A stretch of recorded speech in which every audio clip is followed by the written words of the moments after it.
Bonjour à tous, chers auditeurs. Aujourd'hui, je vais vous emmener dans un univers inattendu, celui des champignons.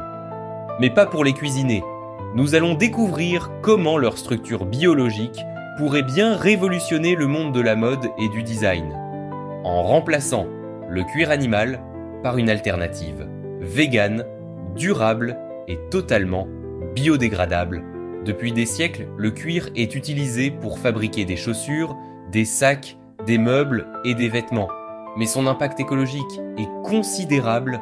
L'élevage des animaux, en particulier des bovins, génère une quantité massive de gaz à effet de serre, consomme d'énormes quantités d'eau et entraîne une déforestation croissante.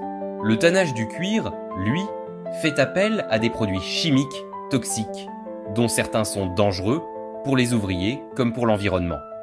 Face à ce constat, des chercheurs et créateurs se tournent vers un matériau aux propriétés étonnantes, le mycélium. C'est la partie souterraine des champignons, un réseau de filaments blancs qui agit comme les racines des arbres dans les sols. Ce mycélium, lorsqu'il est cultivé dans des conditions contrôlées, peut former une structure souple, résistante et étonnamment proche du cuir traditionnel.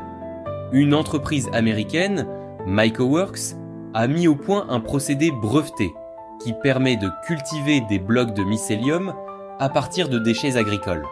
En quelques jours, cette matière se développe, prend forme, puis est séchée, traitée et teintée de manière entièrement naturelle.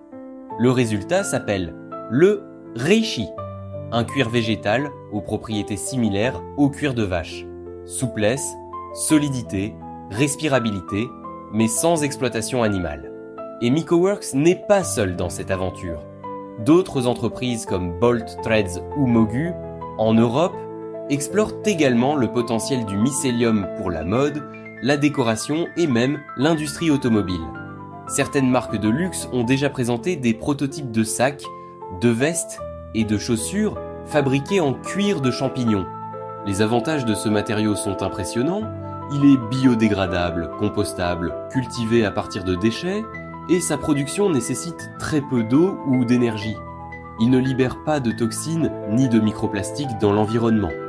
Et surtout, il permet de sortir de la logique de l'exploitation animale. De plus, chaque pièce de mycélium cultivée est unique. Elle peut être moulée à la forme désirée, offrir des textures variées et s'adapter à des exigences créatives très poussées. Cela ouvre de nouvelles possibilités esthétiques pour les designers soucieux d'allier innovation et éthique. Mais comme toute technologie émergente, elle rencontre encore des défis. La production industrielle à grande échelle est en cours de développement et le coût de fabrication reste pour l'instant plus élevé que celui du cuir conventionnel.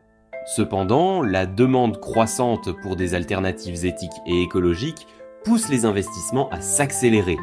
Des collaborations entre start-up et grandes maisons de mode sont déjà en cours, signe que ce cuir végétal ne restera pas longtemps une curiosité de laboratoire.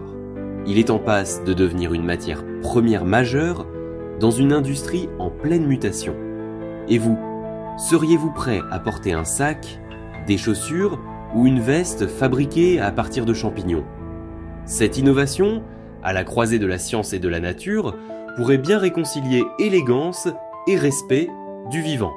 Demain, nous conclurons la semaine avec une invention poétique et ingénieuse, un système d'irrigation autonome alimenté par la rosée. Merci de m'avoir écouté et à très bientôt pour un nouveau souffle de génie.